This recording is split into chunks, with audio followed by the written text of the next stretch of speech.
રાજકોટ શહેરમાં રહેતી 21 વર્ષની યુવતીને તેના બોયફ્રેન્ડે લગ્નની લાલચ આપી શારીરિક સંબંધ બાંધી અને ગર્ભ રાખી અને હાલમાં લગ્નનો ઇનકાર કર્યો. યુવતીએ ગર્ભપાત કરાવી લીધો.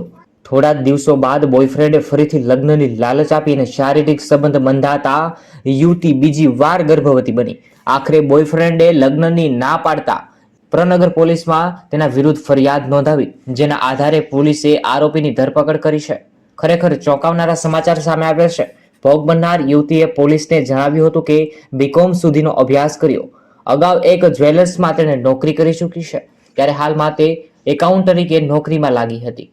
ત્યારે કામ કરતા મેહુલનગરના મિતેશ વિનોદ વ્યાસે સાથે તેમનો પરિચય થયો. ત્યારબાદ બંને વચ્ચે ફ્રેન્ડશિપ થઈ અને ત્યારબાદ આ સમગ્ર ઘટના ઘટી છે. ખરેખર આ ઘટના વિશે તમારે શું કહેવું છે? કોમેન્ટ કરો.